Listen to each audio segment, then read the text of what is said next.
नमस्ते दोस्तों। आज की ये कहानी सिर्फ एक कहानी नहीं है, बल्कि एक ऐसी सच्ची घटना है जिसे सुनकर शायद आपकी रातों की नींद उड़ जाए। मुझे ये कहानी हमारे एक सब्सक्राइबर रोहित वर्मा ने भेजी है, जो दिल्ली में रहता है। रोहित एक बिल्कुल नॉर्मल लड़का था, जिसकी जिंदगी बाकी लोगों की तरह ही चल रही थी। सुबह उठना, काम पर जाना, दोस्तों के साथ वक्त बिताना और फिर रात को फोन चलाते चलाते सो जाना। वो दिल्ली में एक कॉल सेंटर में काम करता था और उसकी नाइट शिफ्ट रहती थी, इसलिए उसकी जिंदगी थोड़ी उल्टी चलती थी। जब दुनिया सोती थी तब वो काम करता था, और जब दुनिया जागती थी तब वो सो रहा होता था। लेकिन इस भागदौड़ भरी जिंदगी के बीच उसे एक चीज सबसे ज्यादा सुकून देती थी, गांव की शांति। हर साल वो छुट्टियों में अपने गांव जरूर जाता था, जहां ना शहर जैसा शोर था, ना कोई भाग दौड़, बस चारों तरफ खेत, पेड़ और एक गहरा सन्नाटा। इस बार भी कुछ ऐसा ही हुआ। एक दिन नाइट शिफ्ट के बाद जब वो घर लौटा तो बहुत थका हुआ था। जैसे ही उसने फोन उठाया, उसकी माँ का कॉल आया और उसने प्यार से कहा, रोहित बेटा, इस बार गांव आ जा, बहुत दिन हो गए तुझे देखे। रोहित ने पहले तो काम के प्रेशर की वजह से मना करने की कोशिश की, लेकिन दिल के किसी कोने में वो खुद भी गांव जाना चाहता था।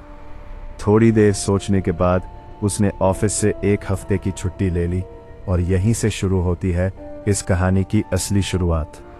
अगले ही दिन रोहित ट्रेन से अपने गांव के लिए निकल पड़ा। सफर लंबा था, लेकिन जैसे जैसे वो शहर से दूर होता जा रहा था, उसे एक अजीब सी शांति महसूस हो रही थी। खिड़की के बाहर खेत, छोटे छोटे घर और बदलता हुआ माहौल उसे अंदर से सुकून दे रहा था। शाम तक वो अपने गांव पहुंच गया। गांव पहले जैसा ही था, वही कच्ची सड़कें, वही पुराने घर और वही गहरा सन्नाटा। लेकिन इस बार उसे कुछ अलग महसूस हो रहा था, कुछ ऐसा जो उसे अंदर ही अंदर बेचैन कर रहा था।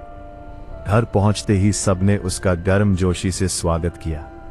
माँ बहुत खुश थी, पिताजी भी मुस्कुरा रहे थे, और गांव के कुछ लोग भी उससे मिलने आए। सब कुछ बिल्कुल सामान्य लग रहा था।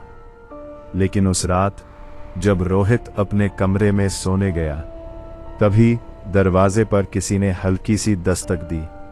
ठक ठक ठक। रोहित ने सोचा शायद कोई घर वाला होगा, लेकिन जब उसने दरवाजा खोला तो बाहर कोई नहीं था। उसने इधर उधर देखा, पूरा आंगन खाली था, हवा तक नहीं चल रही थी। उसने इसे नजरअंदाज किया और वापस जाकर सो गया। लेकिन उसे नहीं पता था कि यह सिर्फ एक शुरुआत थी, एक ऐसी शुरुआत जो उसे ऐसी चीजों के सामने खड़ा करने वाली थी जिन्हें समझना शायद इंसान के बस में नहीं है। तो दोस्तों, क्या थी वो दस्तक? कौन था जो हर रात उसके दरवाजे पर आता था, और क्यों? ये जानने के लिए चलिए शुरू करते हैं इस खौफनाक कहानी को। रात के करीब 11 बजे का समय था। रोहित अपने बिस्तर पर लेटा हुआ था, लेकिन उसकी आंखों में बिल्कुल भी नींद नहीं थी। उसका ध्यान बार बार उसी बात पर जा रहा था, वो दस्तक। थक थक। उसे बार बार वही आवाज याद आ रही थी। उसने करवट बदली और खुद को समझाने की कोशिश की कि शायद ये उसका वहम था, या फिर कोई बाहर से गुजर रहा होगा। जब से कुछ बात आ रही है, लेकिन तभी अचानक फिर से वही आवाज गूंजी। थक थक। इस बार आवाज पहले से ज्यादा साफ थी। रोहित एकदम से उठ बैठा। उसका दिल तेज धड़कने लगा, और कमरे में फैली हल्की पीली रोशनी के बीच उसे हर चीज अजीब सी लगने लगी। बाहर गहरा सन्नाटा था। उसने धीरे धीरे अपने कदम दरवाजे की तरफ बढ़ाए। हर कदम के साथ उसकी घबराहट बढ़ती जा रही थी। जैसे ही वो दरवाजे के पास पहुंचा, आवाज अचानक बंद हो गई। कुछ सेकंड तक वो वहीं खड़ा रहा। फिर हिम्मत जुटाकर उसने दरवाजा खोल दिया। दरवाजा चरर की आवाज के साथ खुला, लेकिन बाहर फिर से कोई नहीं था। आंगन बिल्कुल खाली था। चांद की हल्की रोशनी जमीन पर फैल रही थी। पेड़ स्थिर खड़े थे, हवा तक नहीं चल रही थी। रोहित का गला सूख गया। उसने बाहर झांककर धीरे से पूछा, कौन है? लेकिन जवाब में सिर्फ खामोशी मिली। अब उसे हल्का डर लगने लगा था। वो जल्दी से दरवाजा बंद करके वापस अपने बिस्तर पर आ गया और खुद को समझाने लगा कि गांव में ऐसी आवाजें आना आम बात है, लेकिन उसका दिल इस बात को मानने को तैयार नहीं था। उस रात वो बहुत मुश्किल से सो पाया। अगली सुबह मुर्गे की आवाज और गांव की हलचल से उसकी आंख खुली। सूरज निकल चुका था और सब कुछ बिल्कुल सामान्य लग रहा था, जैसे रात को कुछ हुआ ही नहीं। रोहित आंगन में गया जहां उसकी मां रसोई में काम कर रही थी। उठ गया बेटा? मां ने मुस्कुराते हुए पूछा। रोहित ने थोड़ा हिचकते हुए जवाब दिया, हाँ मां। फिर कुछ पल चुप रहकर बोला, मां, कल रात किसी ने दरवाजा खटखटाया था क्या? मां ने एक पल के लिए उसकी तरफ देखा, फिर सामान्य होकर बोली, नहीं तो, हम तो सब सो रहे थे। रोहित थोड़ा उलझन में पड़ गया। 2 बार आवाज आई थी। मां हल्का सा हंसी और बोली, तू शहर में रहकर डरपोक हो गया है, यहां कुछ नहीं होता। रोहित भी हल्का मुस्कुरा दिया, लेकिन उसके मन का डर अभी भी खत्म नहीं हुआ था। दिन भर सब कुछ ठीक रहा। रोहित अपने दोस्तों से मिला, खेतों में घूमने गया और गांव की पुरानी यादों को फिर से जीने लगा। लेकिन उसने एक अजीब बात नोटिस की। जब भी वो रात वाली घटना का जिक्र करता, लोग थोड़े असहज हो जाते और बात को तुरंत बदल देते, जैसे वो कुछ छुपा रहे हों। शाम होते होते गांव का माहौल फिर से बदलने लगा। धीरे धीरे अंधेरा छा गया और वही डरावना सन्नाटा लौट आया। रोहित को अब रात का इंतजार भी था और डर भी। रात के करीब 10 साढ़े बजे वो अपने कमरे में चला गया। इस बार उसने दरवाजा अंदर से अच्छी तरह बंद कर लिया और मन ही मन तय किया कि अगर आज फिर से दस्तक हुई तो वो सच्चाई जरूर पता लगाएगा। कमरे में अंधेरा था, बस खिड़की से आती चांदनी ही हल्की रोशनी दे रही थी। समय धीरे धीरे बीत रहा था। 11 बजे, 11 साढ़े, फिर 12 बजे। सब कुछ शांत था। रोहित को लगा शायद आज कुछ नहीं होगा। वो थोड़ा शांत हुआ और जैसे ही उसने आंखें बंद की, तभी अचानक फिर से वही आवाज गूंजी, थक थक। इस बार आवाज पहले से भी ज्यादा तेज और साफ थी, जैसे कोई दरवाजे के ठीक बाहर खड़ा हो। रोहित की आंखें एकदम खुल गईं। उसने सांस रोक ली। पूरा कमरा खामोश था। फिर अचानक ठक ठक ठक। इस बार 3 बार दस्तक हुई। रोहित धीरे धीरे उठकर दरवाजे के पास गया। उसका हाथ कांप रहा था। इस बार उसने तुरंत दरवाजा नहीं खोला। कुछ सेकंड तक खड़ा रहा और फिर जोर से बोल, ला, कौन है? कुछ पल तक कोई जवाब नहीं आया, लेकिन फिर दरवाजे के दूसरी तरफ से एक बहुत ही धीमी और अजीब आवाज सुनाई दी, दरवाजा खोलो। वो आवाज किसी इंसान जैसी नहीं थी, जैसे किसी का गला दबा हो या कोई बहुत दूर से बोल रहा हो। रोहित के शरीर में सिहरन दौड़ गई। उसने डरते हुए पूछा, कौन हो तुम? लेकिन इस बार कोई जवाब नहीं आया।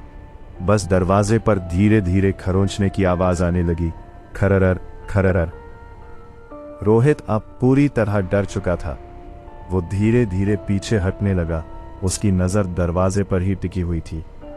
तभी अचानक दरवाजे के नीचे दिखाई दे रही वो परछाई धीरे धीरे हिल रही थी, जैसे बाहर खड़ा कोई इंसान सांस ले रहा हो। रोहित की नजर उसी पर जमी हुई थी और उसका पूरा शरीर डर से जकड़ चुका था। कमरे में इतनी खामोशी थी कि उसे अपनी ही धड़कनों की आवाज साफ सुनाई दे रही थी। दरवाजे पर खरोंचने की आवाज अब और तेज हो गई थी, खररर खररर। ऐसा लग रहा था जैसे कोई नुकीली चीज लकड़ी पर घिसी जा रही हो। रोहित घबराकर पीछे हट गया और दीवार का सहारा लेकर खड़ा हो गया। उसके दिमाग में बस एक ही सवाल घूम रहा था, आखिर बाहर है कौन? तभी अचानक सब कुछ शांत हो गया। खरोंचने की आवाज बंद, दस्तक बंद, जैसे बाहर कोई था ही नहीं। कमरे में फिर से वही डरावना सन्नाटा फैल गया। रोहित कुछ पल तक वहीं खड़ा रहा, फिर धीरे धीरे दरवाजे के पास जाकर कान लगाया। बाहर से कोई आवाज नहीं आ रही थी। उसने हिम्मत करके धीमी आवाज में पूछा, कौन है? लेकिन कोई जवाब नहीं मिला। डर और जिज्ञासा के बीच फंसा रोहित आखिरकार खुद को रोक नहीं पाया और धीरे धीरे दरवाजे की कुंडी खोल दी।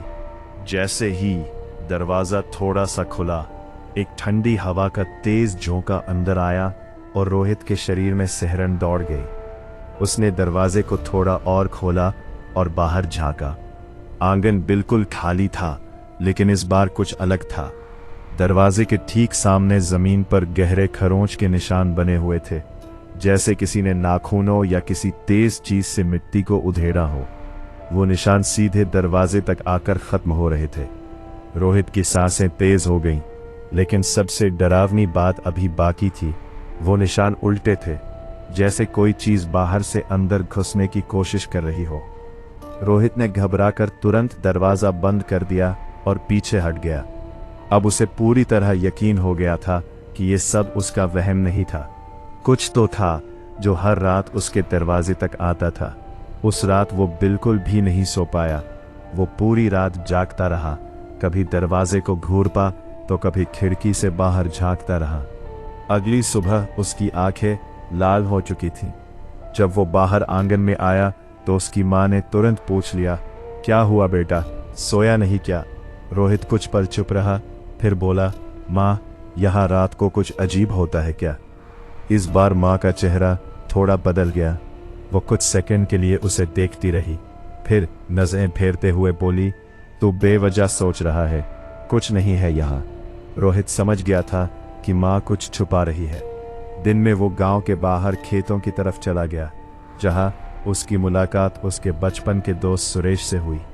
काफी समय बाद मिलने की खुशी के बाद रोहित ने धीरे धीरे उसे रात की सारी बात बता दी। सुरेश ये सुनकर चुप हो गया। उसके चेहरे पर डर साफ दिखाई दे रहा था। कुछ देर बाद उसने धीमी आवाज में कहा, रोहित, तू रात को दरवाजा मत खोलना। रोहित ने हैरानी से पूछा, क्यों? आखिर है क्या ये सब? सुरेश ने इधर उधर देखा, जैसे कोई उन्हें सुन रहा हो। फिर धीरे से बोला, गांव में कई साल पहले एक औरत की मौत हुई थी। लोग कहते हैं उसकी आत्मा आज भी रात को घरों के दरवाजों पर दस्तक देती है। रोहित की सांस अटक गई। उसने धीरे से पूछा, लेकिन क्यों? सुरेश ने जवाब दिया, क्योंकि जब उसकी मौत हुई थी तब उसने मदद के लिए बहुत दरवाजे खटखटाए थे, लेकिन किसी ने दरवाजा नहीं खोला। यह सुनकर रोहित के रोंगटे खड़े हो गए। सुरेश की बात सुनने के बाद से ही रोहित के मन में एक अजीब सा डर बैठ गया था। दिन ढलते ढलते उसकी बेचैनी बढ़ने लगी। गांव की शाम पहले जैसी ही थी। लोग अपने अपने घरों की ओर लौट रहे थे। दूर कहीं कुत्तों के भौंकने की आवाज आ रही थी और धीरे धीरे अंधेरा पूरे माहौल को घेर रहा था। लेकिन आज रोहित को यह सब सामान्य नहीं लग रहा था। हर आवाज, हर हरकत उसे डराने लगी थी। रात के करीब 10 बजे वो अपने कमरे में आ गया। इस बार उसने दरवाजे को अच्छी तरह बंद करने के बाद उसके सामने एक भारी अलमारी खिसकाकर लगा दी, ताकि कोई भी उसे खोल न सके। उसके हाथ हल्के हल्के कांप रहे थे। वो खुद को समझाने की कोशिश कर रहा था कि ये सब सिर्फ कहानियां हैं, लेकिन दिल मानने को तैयार नहीं था। समय धीरे धीरे बीत रहा था। घड़ी की टिक टिक कमरे में गूंज रही थी। 11 बजे, 11 साढ़े, फिर 12, और हर गुजरते पल के साथ उसका डर और गहरा होता जा रहा था। अचानक दरवाजे पर फिर वही आवाज आई, ठक ठक। इस बार दस्तक पहले से धीमी थी, लेकिन उसमें एक अजीब सी बेचैनी छुपी हुई थी, जैसे कोई बहुत थका हुआ इंसान धीरे धीरे दरवाजा खटखटा रहा हो। रोहित ने सांस रोक ली और चुपचाप खड़ा रहा। फिर दोबारा दस्तक हुई, ठक ठक, और इस बार उसके साथ एक हल्की सी कराहने की आवाज भी सुनाई दी, जैसे कोई दर्द में हो। कुछ ही पल बाद दरवाजे के उस पार से एक कमजोर सी आवाज आई, बचाओ, दरवाजा खोलो। ये आवाज पहले से अलग थी। इसमें डर कम और दर्द ज्यादा था। रोहित के मन में एक अजीब सी दुविधा शुरू हो गई।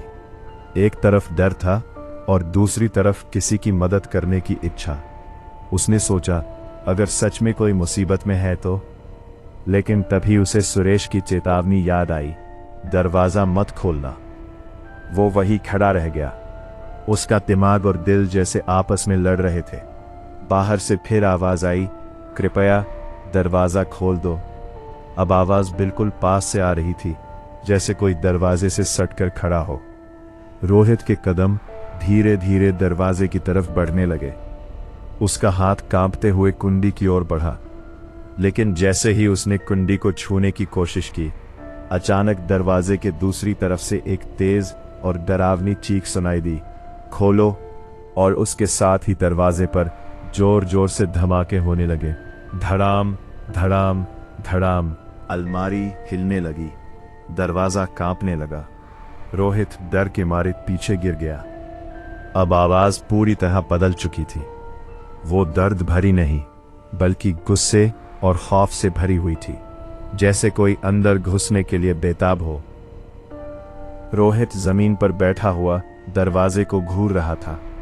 तभी उसकी नजर दरवाजे के नीचे गई, जहां से धीरे धीरे कुछ काला सा अंदर घुसने की कोशिश कर रहा था। वो किसी परछाई या धुएं जैसा लग रहा था, जो जमीन से रेंगता हुआ कमरे के अंदर फैलने लगा। रोहित की सांसें थम गईं। वो घबराकर पीछे हटने लगा, लेकिन वो काली चीज धीरे धीरे कमरे में फैलती जा रही थी। और फिर अचानक सब कुछ रुक गया। दरवाजे की आवाज बंद हो गई, परछाई गायब हो गई और कमरे में फिर से वही खामोशी फैल गई। रोहित कुछ देर तक वहीं बैठा रहा। उसे समझ ही नहीं आ रहा था कि अभी अभी क्या हुआ। लेकिन अब एक बात बिल्कुल साफ थी, वो चीज सिर्फ दरवाजे तक सीमित नहीं थी। उस रात जो कुछ हुआ था, उसने रोहित के अंदर का सारा साहस तोड़ दिया था। अब उसे पूरी तरह यकीन हो चुका था कि ये कोई साधारण घटना नहीं है। सुबह होते ही वो अपने कमरे से बाहर निकला, लेकिन उसके चेहरे पर साफ डर नजर आ रहा था। उसकी आंखों के नीचे काले घेरे पड़ चुके थे, जैसे उसने कई रातों से ठीक से नींद ही नहीं ली हो। उसकी मां ने उसे देखा तो चिंता में पड़ गई, लेकिन इस बार रोहित ने कुछ भी बताना सही नहीं समझा। उसे लगने लगा था कि गांव के लोग इस बारे में जानते हैं, लेकिन जानबूझकर उससे छुपा रहे हैं। दिन भर वो चुप चुप सा रहा। ना उसने किसी से ठीक से बात की, न ही कहीं बाहर ज्यादा गया। उसके दिमाग में बार बार वही रात का मंजर घूम रहा था। दरवाजे की जोरदार दस्तक, वो डरावनी आवाज और दरवाजे के नीचे से अंदर घुसती हुई काली परछाई। उसे समझ नहीं आ रहा था कि आखिर ये सब उसके साथ ही क्यों हो रहा है। आखिर उसने ऐसा क्या किया था कि वो चीज अब उसके पीछे पड़ गई थी। दोपहर में वो फिर से सुरेश के पास गया। इस बार उसके चेहरे पर घबराहट साफ दिखाई दे रही थी। उसने सुरेश को पिछली रात की सारी बात विस्तार से बता दी। ये सब सुनकर सुरेश भी कुछ देर के लिए खामोश हो गया। उसके चेहरे पर डर साफ झलक रहा था। फिर उसने धीरे से कहा, रोहित, यह अच्छा संकेत नहीं है। लगता है वो अब तुझसे जुड़ गई है। यह सुनते ही रोहित के पैरों तले जमीन खिसक गई। उसने तुरंत पूछा, मतलब क्या है इसका? सुरेश ने इधर उधर देखा, जैसे कोई उनकी बात सुन रहा हो, और फिर धीमी आवाज में बोला, गांव में लोग कहते हैं अगर वो आत्मा किसी को चुन ले तो वो उसे आसानी से नहीं छोड़ती। जब तक। वो इतना कहकर अचानक रुक गया। रोहित ने घबराकर पूछा, जब तक क्या? लेकिन सुरेश ने बात टाल दी और बस इतना कहा, तू बस रात को दरवाजा मत खोलना, चाहे कुछ भी हो जाए। अब रोहित का डर और भी बढ़ चुका था। शाम होते होते वो घर लौट आया, लेकिन उसके मन में एक अजीब सा डर लगातार बना हुआ था। उसने तय कर लिया था कि इस बार वो पूरी रात जागेगा और हर चीज पर नजर रखेगा। रात के करीब 11 बजे वो अपने कमरे में बैठा था। इस बार उसने लाइट चालू रखी थी और दरवाजे के सामने अलमारी लगा दी थी। कमरे में सब कुछ शांत था, लेकिन उसके अंदर का डर उसे चैन से बैठने नहीं दे रहा था। समय धीरे धीरे बीतता गया। 12 बजे, 12, साढ़े 12, और तभी अचानक खिड़की की तरफ से हल्की सी खटखटाने की आवाज आई। टक टक। रोहित का दिल एकदम से धड़कना भूल गया। इस बार आवाज दरवाजे से नहीं बल्कि खिड़की से आ रही थी। उसने धीरे धीरे अपनी नजर खिड़की की तरफ घुमाई। खिड़की पर लगा पर्दा हल्का हल्का हिल रहा था, जैसे बाहर कोई खड़ा हो। फिर से आवाज आई, टक टक, इस बार थोड़ी तेज। रोहित के हाथ कांपने लगे। वो धीरे धीरे खिड़की की तरफ बढ़ा।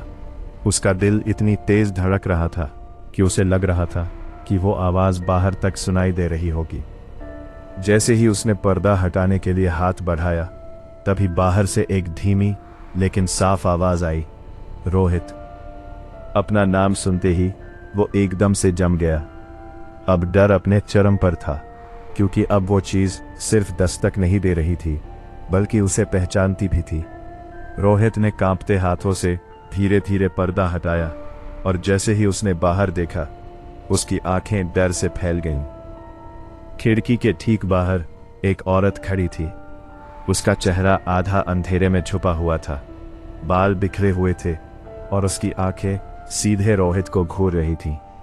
उसके चेहरे पर एक अजीब सी डरावनी मुस्कान आन थी। वो धीरे धीरे अपना हाथ उठाती है और खिड़की के शीशे पर हल्के हल्के दस्तक देने लगती है। टक टक। रोहित डर के मारे पीछे हट गया। उसकी सांसें तेज हो चुकी थीं और शरीर कांप रहा था। तभी वो औरत धीरे धीरे खिड़की के और करीब आने लगी, जैसे वो अंदर घुसने की कोशिश कर रही हो। रोहित को अब साफ महसूस हो रहा था कि खतरा अब और भी करीब आ चुका है। खिड़की के बाहर खड़ी वो औरत अब बिल्कुल पास आ चुकी थी। उसका चेहरा शीशे से कुछ ही इंच दूर था और उसकी ठंडी बेजान आंखें सीधे रोहित को घूर रही थी। रोहित के पैर जैसे जमीन में जम गए थे। वह न आगे बढ़ पा रहा था, न पीछे हट पा रहा था। उसकी सांसें तेज हो चुकी थीं और दिल इतनी जोर से धड़क रहा था जैसे सीने से बाहर निकल आएगा। तभी वो औरत धीरे धीरे अपने नाखूनों से खिड़की के शीशे पर रगड़ने लगी। खररर खररर। उस आवाज ने रोहित के पूरे शरीर में सिहरन दौड़ा दी। उसकी मुस्कान और चौड़ी होती जा रही थी, जैसे उसे रोहित के डर से आनंद मिल रहा हो। अचानक उसने अपना सिर थोड़ा टेढ़ा किया और बहुत धीमी आवाज में बोली, तुम दरवाजा क्यों नहीं खोलते? ये सुनकर रोहित के गले से आवाज तक नहीं निकली। वो बस उसे देखता रह गया। तभी अचानक उस औरत ने अपना हाथ उठाया और खिड़की के शीशे पर जोर से मारा। शीशा जोर से कांप गया। रोहित डर के मारे पीछे हट गया। फिर एक और जोरदार वार हुआ, ठाक। इस बार खिड़की के कोने में हल्की सी दरार पड़ गई। अब रोहित को समझ आ गया था कि वो चीज सिर्फ डराने नहीं आई थी, बल्कि अंदर आने की कोशिश कर रही थी। रोहित घबराकर कमरे के कोने में पीछे हट गया और चारों तरफ देखने लगा, जैसे कोई बचने का रास्ता ढूंढ रहा हो। लेकिन कमरा छोटा था और छुपने की कोई जगह नहीं थी। उसकी नजर बार बार खिड़की पर जा रही थी, जहां वो औरत लगातार शीशे पर वार कर रही थी। ठाक ठाक। हर वार के साथ शीशा और कमजोर होता जा रहा था और रोहित का डर बढ़ता जा रहा था। तभी अचानक वो औरत रुक गई। पूरा माहौल एकदम शांत हो गया। रोहित ने धीरे धीरे खिड़की की तरफ देखा। अब वो औरत बिल्कुल स्थिर खड़ी थी। उसकी मुस्कान गायब हो चुकी थी और उसकी आंखें पहले से भी ज्यादा डरावनी लग रही थीं। फिर उसने धीरे धीरे अपना हाथ नीचे किया और खिड़की के शीशे पर उंगली से कुछ लिखना शुरू किया। रोहित डरते हुए उसे देखता रहा। शीशे पर जमी धुंध के बीच धीरे धीरे शब्द उभरने लगे, तुम अगला हो। ये शब्द पढ़ते ही रोहित का पूरा शरीर कांप उठा। उसकी सांसें रुकने लगी और उसके दिमाग में हजारों सवाल घूमने लगे। अगला मतलब क्या? तभी अचानक कमरे की लाइट अपने आप बंद हो गई और पूरा कमरा गहरे अंधेरे में डूब गया। रोहित घबरा गया। उसने जल्दी जल्दी स्विच ऑन करने की कोशिश की, लेकिन लाइट नहीं जली। उसी अंधेरे में उसे अपने बिल्कुल पीछे किसी की ठंडी और भारी सांसों की आवाज सुनाई दी। रोहित का दिल जैसे थम गया। वो धीरे धीरे पीछे मुड़ा, लेकिन वहां कुछ भी नहीं था। कमरा फिर से खाली था और चारों तरफ वही डरावना सन्नाटा फैल गया। अब रोहित पूरी तरह टूट चुका था। उसे समझ आ गया था कि वो चीज अब सिर्फ बाहर नहीं रही, बल्कि कहीं ना कहीं उसके आसपास, उसके बहुत करीब मौजूद थी। कमरे में फैला अंधेरा अब और भी भारी लगने लगा था। रोहित वहीं खड़ा था। उसकी सांसें अभी तक संभाली नहीं थी। उसे साफ महसूस हो रहा था कि वो अकेला नहीं है, जैसे कोई उसके बहुत करीब खड़ा हो, लेकिन दिखाई नहीं दे रहा। उसके कान हर छोटी सी आवाज को पकड़ने की कोशिश कर रहे थे, लेकिन चारों तरफ सिर्फ सन्नाटा था। एक ऐसा सन्नाटा जो डर को और गहरा कर देता है। दत जुटाकर उसने एक कदम आगे बढ़ाया और कांपते हाथों से दीवार को टटोलते हुए स्विच तक पहुंचा। जैसे ही उसने स्विच ऑन किया, कमरे में रोशनी फैल गई। लाइट जलते ही रोहित ने घबराकर चारों तरफ देखा। सब कुछ सामान्य लग रहा था। खिड़की बंद थी, शीशे पर दरार मौजूद थी, दरवाजा अपनी जगह बंद था और अलमारी भी वैसी ही लगी हुई थी, जैसे कुछ हुआ ही न हो। लेकिन उसका दिल अभी भी मानने को तैयार नहीं था। उसे महसूस हो रहा था कि कुछ बहुत गलत है। तभी उसकी नजर धीरे धीरे जमीन पर गई और वो वही जम गया। पा कमरे की धूल भरी जमीन पर गीले पैरों के निशान बने हुए थे, जैसे कोई पानी में चलकर अभी अभी अंदर आया हो। वो निशान दरवाजे के पास से शुरू होकर सीधे रोहित के पीछे तक आ रहे थे। रोहित का गला सूख गया। इसका मतलब साफ था, जो भी था वो कुछ ही पल पहले उसके बिल्कुल पीछे खड़ा था। उसकी सांसें तेज हो गईं। उसने डरते डरते पीछे मुड़कर देखा, लेकिन वहां कोई नहीं था। पा अब डर अपने चरम पर था। रोहित ने तुरंत कमरे से बाहर निकलने का फैसला किया। उसने जल्दी से दरवाजे के सामने रखी अलमारी हटाई, कुंडी खोली और बाहर आ गया। आंगन में हल्की चांदनी फैली हुई थी और सब कुछ शांत था, लेकिन उसके अंदर का डर कम नहीं हुआ था। वो सीधे अपनी माँ के कमरे की तरफ भागा और घबराकर दरवाजा खटखटाने लगा। माँ, दरवाजा खोलो। पा अंदर से माँ की आवाज आई और जैसे ही दरवाजा खुला, रोहित तेजी से अंदर चला गया। उसकी हालत देखकर माँ घबरा गई। उसने बार बार पूछा कि क्या हुआ, और इस बार रोहित खुद को रोक नहीं पाया। उसने पूरी रात की सारी घटनाएं माँ को बता दी। खिड़की के बाहर खड़ी औरत, शीशे पर लिखा तुम अगला हो, अचानक बुझा ती लाइट और कमरे में बने गीले पैरों के निशान। ये सब सुनकर माँ कुछ पल के लिए बिल्कुल चुप हो गई। उसके चेहरे का रंग उड़ चुका था। उसकी आंखों में डर साफ दिखाई दे रहा था। रोहित ने घबराकर पूछा, माँ, सच क्या है? ये सब क्या हो रहा है मेरे साथ? माँ ने धीरे धीरे उसकी तरफ देखा और बहुत धीमी आवाज में कहा, मुझे डर था कि ये सब फिर से शुरू हो जाएगा। रोहित का दिल और तेज धड़कने लगा। उसने तुरंत पूछा, मतलब क्या? माँ ने गहरी सांस ली और बोली, जिस औरत की बात सुरेश ने तुझे बताई थी, उसकी मौत सिर्फ एक हादसा नहीं थी। ये सुनकर रोहित की आंखें फैल गईं। उसने घबराकर पूछा, तो फिर क्या हुआ था उसके साथ? माँ की आवाज कांप रही थी जब उसने जवाब दिया, उसकी मौत इस घर से जुड़ी हुई है। ये सुनते ही रोहित के पैरों तले जमीन खिसक गई। अब ये सिर्फ गांव की कोई कहानी नहीं रह गई थी, ये सब कुछ उसके अपने घर से जुड़ा हुआ था। माँ की बात सुनने के बाद रोहित के दिमाग में जैसे तूफान आ गया था। उसे समझ नहीं आ रहा था कि वो ज्यादा डरे या सच्चाई जानने की कोशिश करे। कमरे में कुछ देर तक गहरी खामोशी छाई रही।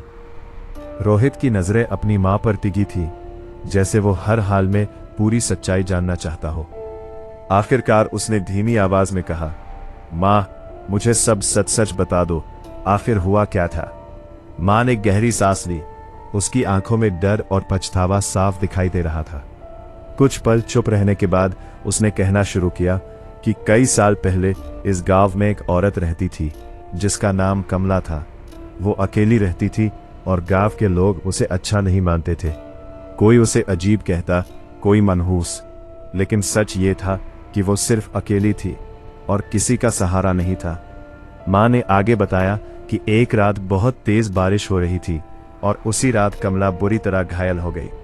कैसे हुआ ये किसी को नहीं पता, लेकिन वो मदद के लिए घर घर जाकर दरवाजे खटखटाने लगी। ये सुनकर रोहित के मन में वही दस्तक गूंजने लगी। माँ की आवाज और धीमी हो गई जब उसने बताया कि कमला उनके घर भी आई थी और इसी दरवाजे पर खड़ी होकर बार बार कह रही थी, दरवाजा खोलो, बचाओ। लेकिन उस वक्त उसके पिताजी ने डर के कारण दरवाजा नहीं खोला। उन्हें लगा कि कहीं कोई मुसीबत ना हो जाए, और माँ भी चुप रही। कमला पूरी रात दरवाजा खटखटाती रही, मदद के लिए पुकारती रही, लेकिन किसी ने दरवाजा नहीं खोला और सुबह वो उनके घर के बाहर मरी हुई मिली। ये सुनकर रोहित के रोंगटे खड़े हो गए। अब उसे समझ आ गया था कि वो दस्तक क्यों सुनाई देती है और वो आवाज क्यों पुकारती है। माँ ने कांपती आवाज में कहा कि लोगों का मानना है कि कमला की आत्मा को शांति नहीं मिली क्योंकि उसे मरते वक्त किसी ने मदद नहीं दी, इसलिए वो आज भी रात को दरवाजे खटखटाती है। रोहित ने डरते हुए पूछा कि वो उसके पीछे ही क्यों पड़ी है, तो माँ ने उसकी आंखों में देखते हुए कहा कि क्योंकि ये वही घर है और वो उसी घर का हिस्सा है। ये सुनकर रोहित का दिल बैठ गया। अब उसे लगने लगा था कि वो इस डरावनी कहानी से बच नहीं सकता। तभी अचानक बाहर से फिर वही आवाज गूंजी, थक थक। दोनों एकदम से चुप हो गए। उन्होंने एक दूसरे की तरफ देखा। कुछ सेकंड के बाद फिर से वही दस्तक हुई, थक थक। इस बार आवाज पहले से ज्यादा भारी और डरावनी थी, जैसे कोई गुस्से में हो। माँ की आंखों में डर साफ दिखाई देने लगा। उसने धीरे से फुसफुसाकर कहा, वो आ गई। दरवाजे पर हो रही दस्तक अब पहले से कहीं ज्यादा तेज और गुस्से से भरी हुई थी। थक थक थक, हर एक आवाज जैसे पूरे घर को हिला रही थी। रोहित और उसकी माँ दोनों वहीं खड़े थे, एक दूसरे को देखते हुए, लेकिन किसी की भी हिम्मत नहीं हो रही थी कि दरवाजे के पास जाए। कमरे की हवा भारी हो चुकी थी और डर अब सिर्फ एक एहसास नहीं बल्कि हकीकत बन चुका था। तभी दरवाजे के बाहर से एक तेज और साफ आवाज आई, दरवाजा खोलो। इस बार उस आवाज में दर्द नहीं था बल्कि गुस्सा और बेचैनी थी। माँ ने डरते हुए रोहित का हाथ पकड़ लिया और फुसफुसाकर कहा, कुछ भी हो जाए दरवाजा मत खोलना। लेकिन इस बार रोहित के अंदर कुछ बदल चुका था। उसके मन में डर के साथ साथ अपराध बोध भी जाग गया था। उसे बार बार वही बात याद आ रही थी, अगर उस रात किसी ने दरवाजा खोल दिया होता तो शायद आज ये सब नहीं होता। तभी अचानक दस्तक और तेज हो गई। दरवाजा जोर जोर से हिलने लगा, जैसे कोई उसे तोड़कर अंदर आना चाहता हो। घर की दीवारें तक कांपने लगी और मां डर के मारे रोने लगी। और फिर अचानक सब कुछ शांत हो गया। दस्तक बंद, आवाज बंद, चारों तरफ गहरी खामोशी। रोहित और उसकी मां दोनों हैरान होकर खड़े रह गए। कुछ सेकंड बाद रोहित धीरे धीरे दरवाजे की तरफ बढ़ा। मां ने उसे रोकने की कोशिश की, लेकिन इस बार उसने उसकी बात नहीं मानी। वो दरवाजे के पास पहुंचा, कुछ पल रुका और फिर जैसे ही उसने कुंडी को छूने के लिए हाथ बढ़ाया, तभी बाहर से एक बहुत धीमी और टूटी हुई आवाज आई, इस बार देर मत करना। यह सुनकर रोहित का हाथ वहीं रुक गया। उसकी आंखें डर से फैल गई। उसने एक पल के लिए मां की तरफ देखा और फिर अचानक एक फैसला लेते हुए धीरे धीरे दरवाजे की कुंडी खोल दी। मां ने जोर से चिल्लाकर उसे रोकने की कोशिश की, नहीं, लेकिन तब तक देर हो चुकी थी। दरवाजा खुल चुका था। दरवाजा खुलते ही एक ठंडी हवा का तेज झोंका अंदर आया। रोहित ने डरते डरते बाहर देखा। आंगन खाली था, वहां कोई नहीं था, लेकिन उसकी नजर जैसे ही नीचे जमीन पर गई, उसके पैरों तले जमीन खिसक गई। दरवाजे के ठीक सामने खून के ताजे निशान बने हुए थे, जो धीरे धीरे घर के अंदर की तरफ आ रहे थे, जैसे कोई अंदर घुस चुका हो। अब रोहित समझ चुका था कि उसने बहुत बड़ी गलती कर दी है, क्योंकि इस बार दरवाजा उसने खुद खोला था और शायद अब वो चीज घर के अंदर आ चुकी थी। दरवाजा खुलते ही जो खून के निशान अंदर की तरफ आ रहे थे, उन्हें देखकर रोहित और उसकी मां दोनों की सांसें थम गईं। वो निशान धीरे धीरे फर्श पर अपने आप बनते जा रहे थे, जैसे कोई अदृश्य चीज घर के अंदर कदम रख रही हो। रोहित की नजरें उन्हीं निशानों पर जमी थीं और उसका दिल डर से बेकाबू हो चुका था। मां उसके पीछे खड़ी कांप रही थी। उसके होठों से आवाज तक नहीं निकल रही थी। वो खून के निशान आंगन से होते हुए धीरे धीरे कमरे की तरफ बढ़ने लगे, जैसे कोई घायल औरत लंगड़ाते हुए चल रही हो। रोहित को सुरेश की बात याद आने लगी। वो औरत घायल थी, मदद मांग रही थी और किसी ने दरवाजा नहीं खोला था। अब वही खून, वही दर्द फिर से उनके घर के अंदर लौट आया था। कुछ ही पल में वो निशान ठीक रोहित के सामने आकर रुक गए। पूरा माहौल एकदम शांत हो गया। तभी अचानक कमरे की हवा और ठंडी हो गई और रोहित को अपने पीछे किसी के खड़े होने का एहसास हुआ। उसकी सांसें रुक गईं। वो धीरे धीरे पीछे मुड़ा और जैसे ही उसने देखा, उसकी चीख निकल गई। उसके सामने वही औरत खड़ी थी, इस बार बिल्कुल साफ दिखाई दे रही थी। उसका चेहरा गहरे जख्मों से भरा हुआ था, कपड़े खून से सने हुए थे, बाल बिखरे हुए थे और उसकी आंखें पूरी तरह काली थी। वो बिना पलक झपकाए रोहित को घूर रही थी। उसके चेहरे पर ना गुस्सा था, ना दर्द, बस एक खालीपन था। मां ने जैसे ही उसे देखा, वो रोते हुए बोली, कमला, हमें माफ कर दो, हमसे गलती हो गई। उसकी आवाज कांप रही थी। वो औरत धीरे धीरे रोहित के करीब आने लगी। रोहित पीछे हटना चाहता था, लेकिन उसके पैर जैसे जमीन में जड़ हो गए थे। कुछ ही सेकंड में वो उसके बिल्कुल सामने आकर रुक गई और उसे घूरने लगी। फिर बहुत धीमी ठंडी आवाज में बोली, अब तुम समझे? उसकी आवाज जैसे सीधे रोहित के दिल में उतर गई। रोहित की आंखों में आंसू आ गए। उसने कांपते हुए कहा, हमें माफ कर दो, हमसे गलती हो गई। वो औरत कुछ पल तक उसे देखती रही, फिर धीरे धीरे उसने अपना हाथ उठाया और रोहित की तरफ बढ़ाया। रोहित ने डर के मारे अपनी आंखें बंद कर ली। उसे लगा अब सब खत्म हो जाएगा, लेकिन कुछ नहीं हुआ। कुछ सेकंड बाद जब उसने धीरे धीरे अपनी आंखें खोली, तो उसके सामने कोई नहीं था। वो औरत गायब हो चुकी थी। खून के निशान भी गायब हो चुके थे। कमरा फिर से खाली था, जैसे वहां कभी कुछ हुआ ही ना हो। रोहित वहीं खड़ा रह गया। उसकी सांसें अभी भी तेज चल रही थीं। उसकी मां भी धीरे धीरे शांत हो गई। इस बार कमरे में पहले जैसा डर नहीं था, बल्कि एक अजीब सी शांति थी, जैसे कुछ खत्म हो चुका हो। लेकिन अंदर कहीं न कहीं एक सवाल अभी भी बाकी था। क्या सच में सब खत्म हो गया, या यह किसी और डरावनी शुरुआत की आहट थी? उस रात के बाद घर में सब कुछ एकदम शांत हो गया था। न कोई दस्तक सुनाई दी, न कोई अजीब आवाज, और न ही किसी परछाई का एहसास हुआ। जैसे जो कुछ भी था वो हमेशा के लिए खत्म हो चुका हो। रोहित और उसकी मां दोनों धीरे धीरे सामान्य होने लगे। कई दिनों बाद रोहित ने पहली बार चैन की नींद ली। घर का माहौल भी अब पहले जैसा लगने लगा था, लेकिन फिर भी उसके दिल के किसी कोने में एक हल्का सा डर अब भी बाकी था, जैसे कोई अधूरी बात उसे अंदर ही अंदर परेशान कर रही हो। अगली सुबह रोहित आंगन में बैठा था। सूरज की हल्की किरणें जमीन पर फैल रही थी और सब कुछ शांत और सामान्य लग रहा था। उसकी मां उसके पास आई और बोली, शायद अब सब ठीक हो गया है, कमला को शांति मिल गई होगी। रोहित ने हल्का सा सिर हिलाया, लेकिन वो पूरी तरह आश्वस्त नहीं था। उसे अंदर से ऐसा महसूस हो रहा था जैसे कहानी अभी खत्म नहीं हुई है। फिर भी उसने फैसला किया कि अब वो वापस दिल्ली लौट जाएगा, क्योंकि यहाँ रहकर वो इस डर के साथ और नहीं जी सकता।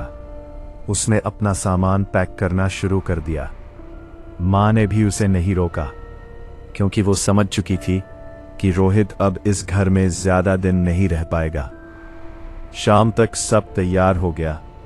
उसकी ट्रेन रात की थी, इसलिए उसने सोचा कि थोड़ा आराम कर लिया जाए। वो अपने कमरे में गया, वही कमरा जहां ये सब कुछ शुरू हुआ था। अब वहां सब कुछ सामान्य लग रहा था। खिड़की ठीक थी, दरवाजा भी वैसा ही था जैसे वहां कभी कुछ हुआ ही ना हो। रोहित बिस्तर पर लेट गया और छत की तरफ देखने लगा। उसके दिमाग में पिछले कुछ दिनों की सारी घटनाएं घूमने लगी। दस्तक की आवाज, वो अजीब पुकार, खिड़की के बाहर खड़ी औरत और उसका आखिरी बार सामने आना। अब तुम समझे। ये सब सोचते सोचते अचानक उसकी सोच टूट गई। दरवाजे पर हल्की सी आवाज हुई, ठक ठक। रोहित का दिल एकदम से धड़कना भूल गया। उसकी सांसें तेज हो गईं।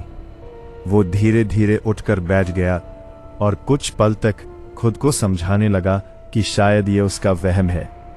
लेकिन तभी दोबारा वही आवाज आई, ठक ठक, इस बार पहले से ज्यादा साफ। अब उसके चेहरे का रंग उड़ चुका था। उसकी नजर धीरे धीरे दरवाजे की तरफ गई और तभी दरवाजे के नीचे से धीरे धीरे गीले पैरों के निशान बनने लगे, जैसे कोई बाहर खड़ा हो और अंदर आने के लिए तैयार हो। रोहित की आंखें डर से फैल गईं और उसकी सांसें रुकने लगी। तभी उसके कानों में फिर वही धीमी ठंडी आवाज गूंजी, इस बार देर मत करना। ये सुनते ही रोहित के शरीर में सिहरन दौड़ गई। अब उसे समझ आ गया था कि यह सब खत्म नहीं हुआ था, बल्कि शायद ये कभी खत्म होने वाला ही नहीं था। वो वहीं खड़ा रह गया, डर, सन्नाटे और उस अनदेखी मौजूदगी के बीच। और दरवाजे के उस पार फिर से कोई उसका इंतजार कर रहा था। तो दोस्तों, ये थी रोहित की खौफनाक कहानी दस्तक। लेकिन क्या सच में ये कहानी यहीं खत्म हो जाती है, या फिर इसके पीछे अभी भी कोई ऐसा राज छुपा है जिसे हम समझ ही नहीं पाए? सोचिए, अगर आप रोहित की जगह होते और हर रात कोई आपके दरवाजे पर दस्तक देता, आपका नाम लेकर आपको बुलाता, तो क्या आप दरवाजा खोलते या डर के मारे खुद को कमरे में बंद कर लेते? कई बार हमारी जिंदगी में भी ऐसे पल आते हैं जब हमें एक फैसला लेना होता है और वही फैसला तय करता है कि आगे क्या होने वाला है। रोहित ने भी एक फैसला लिया था, दरवाजा खोलने का, लेकिन क्या वो सही था या गलत? ये सवाल शायद आज भी उसके मन में कहीं ना कहीं जिंदा होगा, और शायद उस दरवाजे के पीछे खड़ी वो परछाई भी। कहते हैं कुछ आत्माएं कभी शांत नहीं होती, खासकर वो जिनकी मौत दर्द, अकेलेपन और अधूरी उम्मीदों के साथ हुई हो। कमला की कहानी भी कुछ ऐसी ही थी। एक ऐसी औरत जिसे बस एक मदद की जरूरत थी, एक दरवाजा जो अगर उस रात खुल जाता तो शायद आज ये सब कभी होता ही नहीं।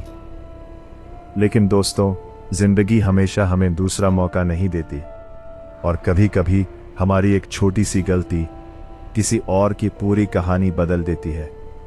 इस कहानी से हमें सिर्फ डर ही नहीं बल्कि एक सीख भी मिलती है कि कभी भी किसी की मदद की पुकार को नजरअंदाज मत करो, क्योंकि आप नहीं जानते कि सामने वाला किस हालत में है, और आपकी एक छोटी सी मदद किसी की जान बचा सकती है।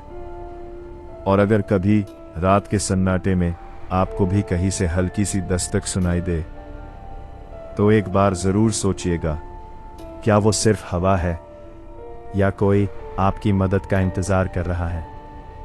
दोस्तों, अगर आपको ये कहानी पसंद आई हो तो इसे लाइक ज़रूर करें, और ऐसे ही खौफनाक और सच्ची कहानियों के लिए चैनल को सब्सक्राइब करना ना भूलें।